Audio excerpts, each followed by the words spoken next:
Hi guys, welcome to Bipolar Mom on Talk.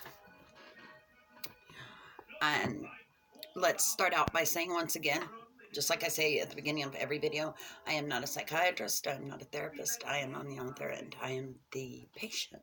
I'm diagnosed. Um, Today I wanted to talk about something uh, that I hear a lot of, and I even remember going through what we're going to talk about today.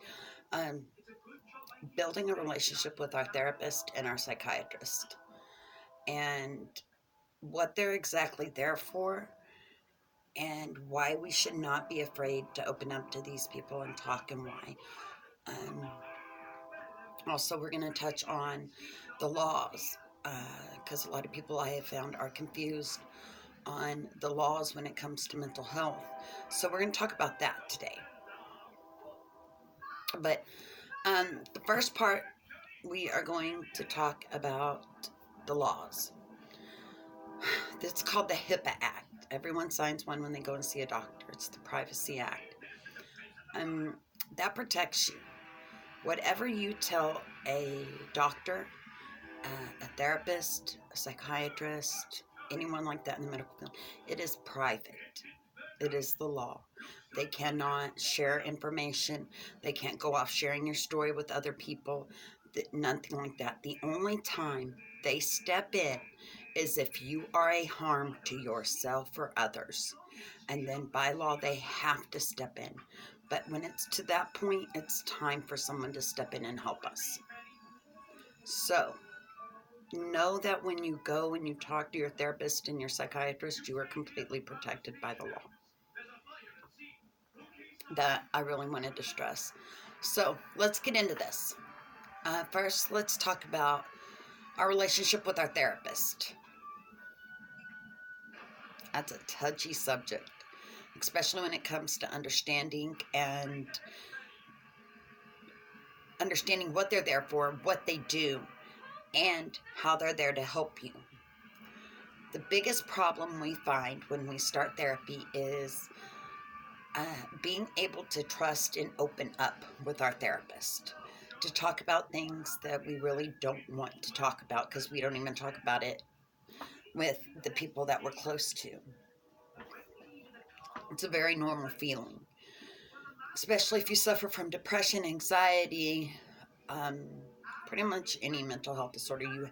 You have trust issues, and to go into a therapist office and sit down and open yourself up and spill your beans makes you very vulnerable, makes you feel very open, very undressed, and it's a very uncomfortable feeling. So I want to talk about how I got to where I am in my therapy, to why I can be open, honest, and just enjoy my therapy now.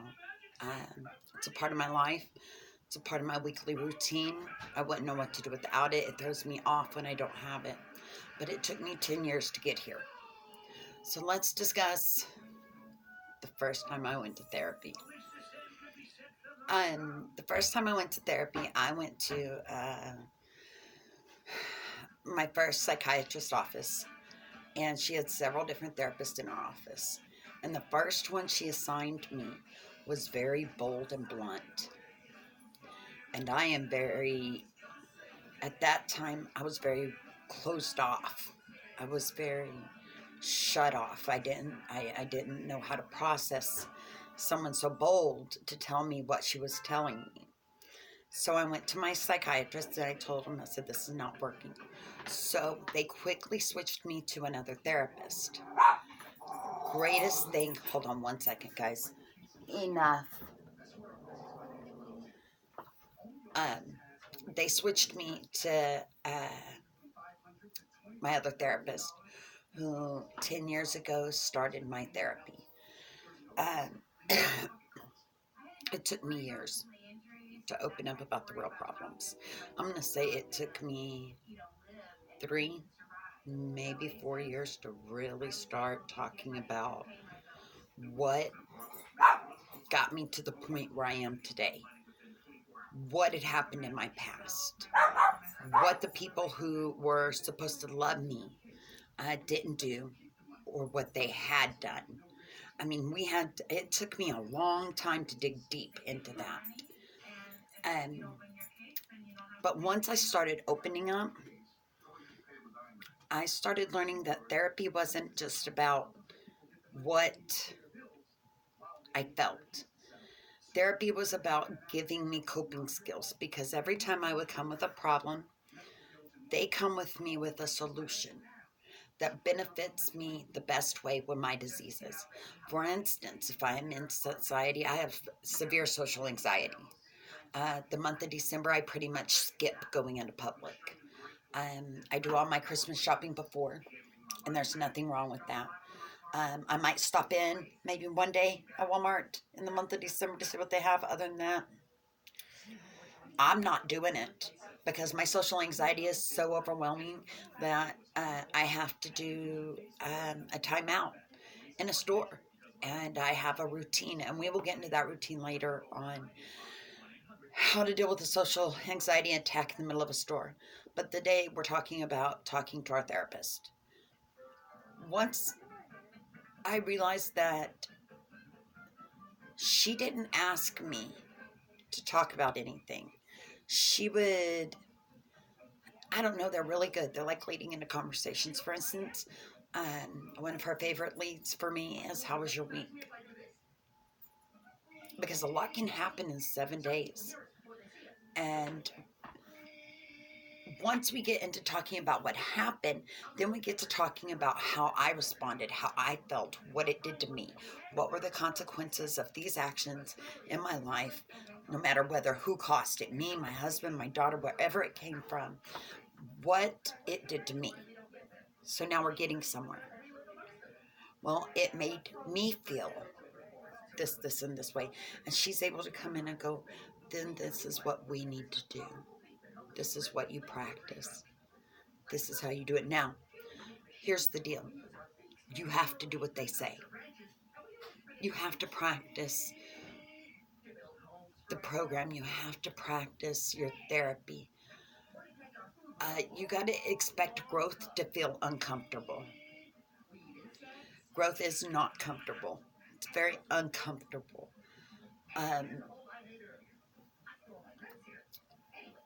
You got to trust the process. Trust what they're doing. They're there for you. Somewhere in their life, something happened to make them want to dig into people like us who are mentally ill to help us. They are there to make sure we get the coping skills we need to the best that they can give us to lead a healthy life. But you have to be honest with them. And you don't always have to talk about the horrible things.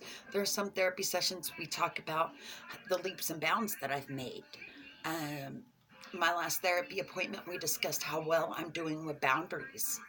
About setting boundaries, just even not just within society or my daughter or my husband, but boundaries within myself, telling myself, saying, no, Beth, you cannot do that.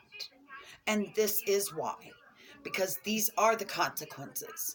This is where it leads. And I wouldn't have gotten this far without 10 years of therapy.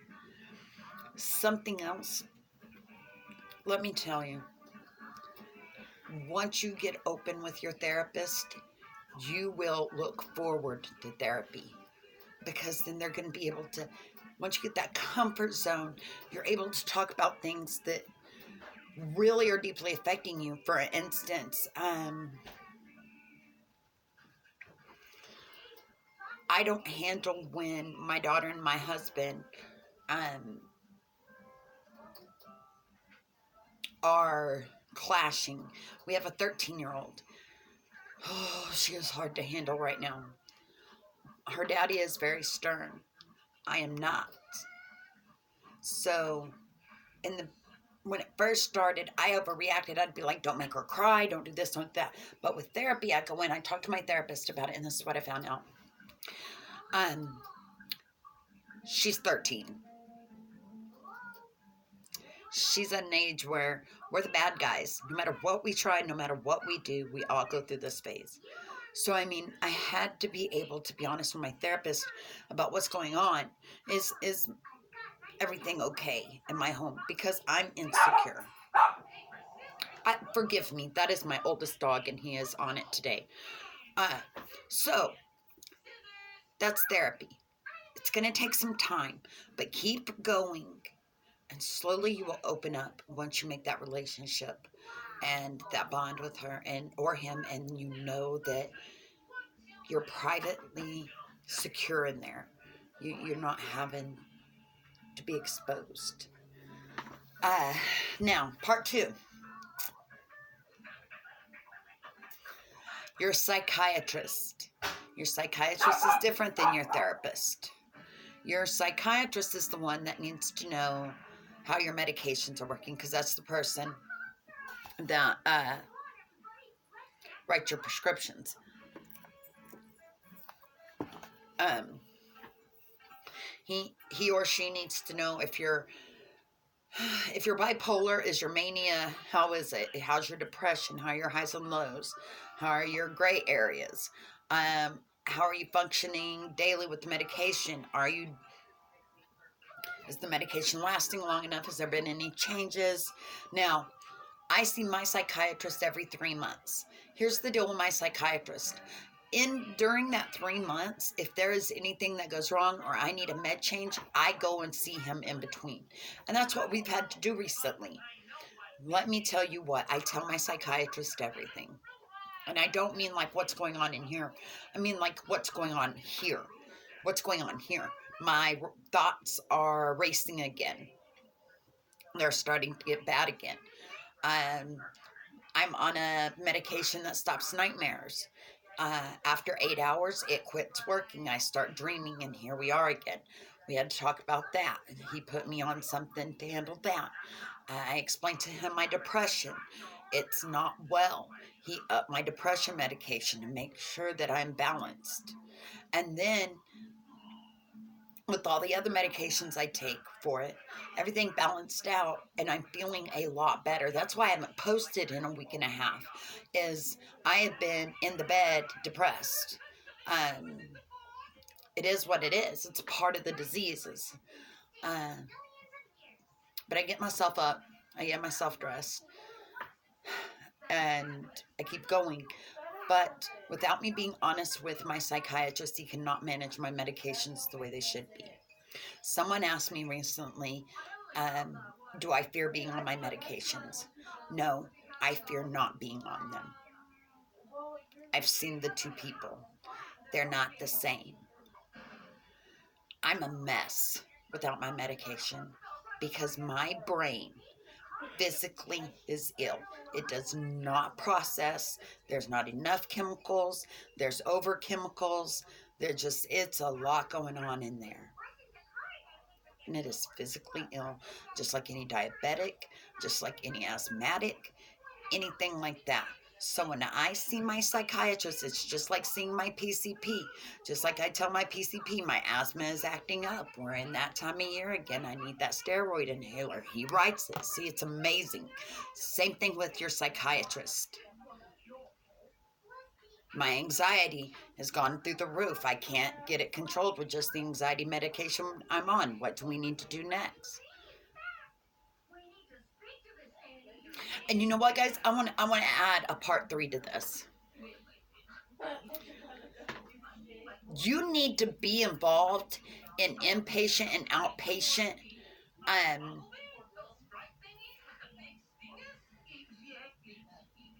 programs.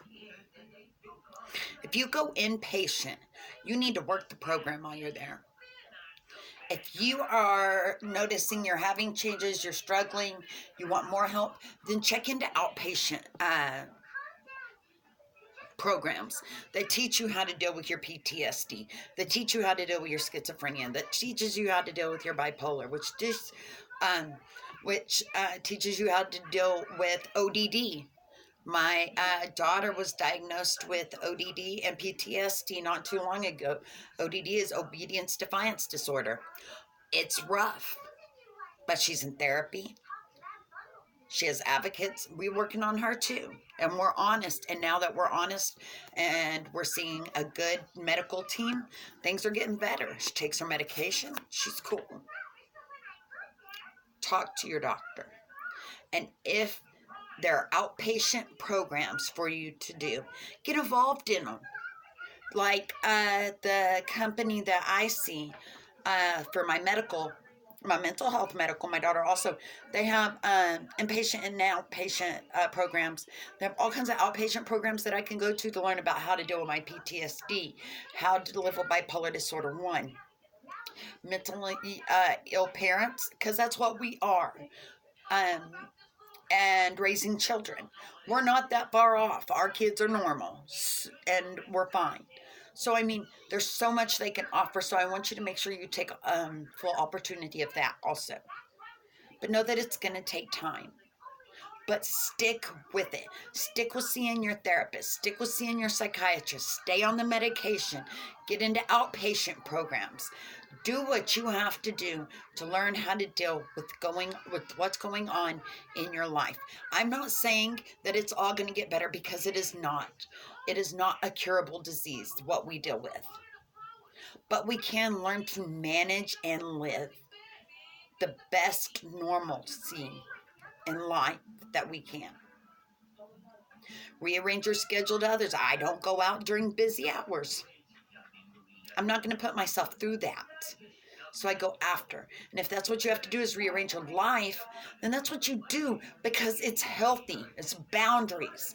It's letting yourself know I can't do this and you can't make me. So here's how it's going to be, because when I'm happy, you're happy. And when you feel happy, it is the greatest feeling in the world. So guys, I want y'all to hang in there. Hang on. Remember, you only have to live today once. Have a great support team. Get you a support team, especially if you have children. Get you a support team that can handle babysitting.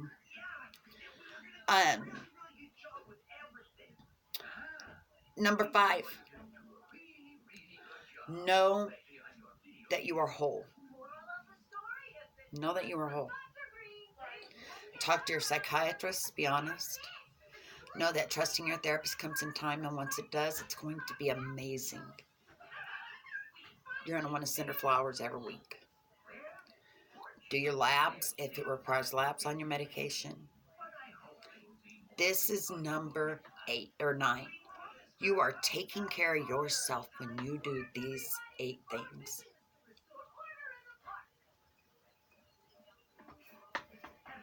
Hang in there. Number 10. You are loved. You are loved. Even when you feel like you're not, you are so loved. So I want everyone to know that this week we're going to have a great week. If you have any questions, hit me up. You can hit me up on Facebook. You can email me. So hit me up. Have a great week, guys. Peace out.